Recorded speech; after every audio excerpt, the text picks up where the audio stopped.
안녕하세요. 클릭K 플러스입니다. 우리나라 저출생 문제 정말 심각하죠. 지난해 우리나라 합계 출산율은 0.7명대로 한 명이 채 안 됩니다. 매해 최저치로 떨어지는 출산율로 암울한 경제 전망을 넘어 국가 존림 위기까지 대두되고 있습니다. 이에 정부는 저출생 극복을 국가 최우선 과제로 두고 신속하게 움직이고 있는데요. 자세한 내용 알아보겠습니다. 먼저 아이가 태어난 직후에 일시금으로 지원받는 첫 만남 이용권 지원 금액이 올해부터 늘어납니다.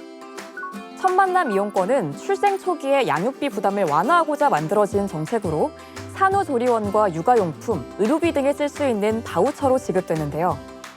기존에는 출생 순서와 상관없이 200만 원을 지급했다면 올해 1월 1일 이후 출생한 둘째 이상 아동에게는 지난해보다 100만 원이 늘어난 300만 원을 지급합니다. 첫 만남 이용권은 국민 행복카드 이용권인 바우처 형태로 지급되는데요. 읍면동 행정복지센터에 방문하거나 복지로 또는 정부 24 누리집에서 신청할 수 있습니다. 이와 함께 2살 미만 자녀를 양육하는 가정에 지원되는 부모급여도 인상됐습니다. 원래는 0세의 경우 월 70만 원, 1세는 월 35만 원이 지급됐지만 올해부터는 0세 월 100만 원, 1세는 월 50만 원으로 상향됐습니다. 부모급여 역시 읍면동 행정복지센터에 방문하거나 복지로 또는 정부 24 누리집을 통해 온라인 신청할 수 있는데요. 이때 생후 60일 이내에 신청해야 출생일이 속한 달부터 부모급여를 받을 수 있다는 점 꼭 알아두시기 바랍니다. 그런가 하면 공동 육아하는 맞벌이 부모의 경제적 부담을 덜어주기 위해 3+3 부모 육아휴직제를 올해부터는 6+6으로 확대했습니다. 부모가 모두 육아휴직을 쓸 경우 육아휴직 급여 지급 기간은 기존 첫 3개월에서 6개월까지로, 적용 대상은 아이가 태어난 지 12개월에서 18개월까지로 늘었습니다. 육아휴직 급여 상한액도 최대 300만 원에서 최대 450만 원까지로 인상됐는데요.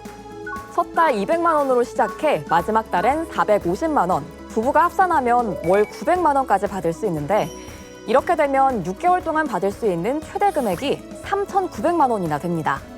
하지만 이러한 노력에도 불구하고 우리나라의 저출생 문제는 여전히 심각한 상황인데요.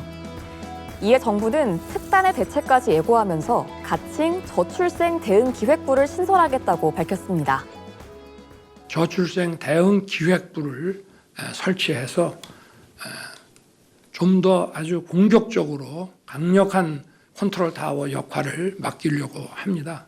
사회부총리를 맡겨서 하여튼 실효성 있는 정책들을 빠른 속도로 추진하는 것이 중요하다고 생각합니다. 인구 소멸의 위기를 넘어 국가의 존립까지 위협하는 저출생 문제. 정부가 저출생 문제를 담당할 저출생 대응 기획부 설치 등 본격적인 문제 해결에 나서는 만큼 부디 출산율이 반등할 수 있길 바라봅니다.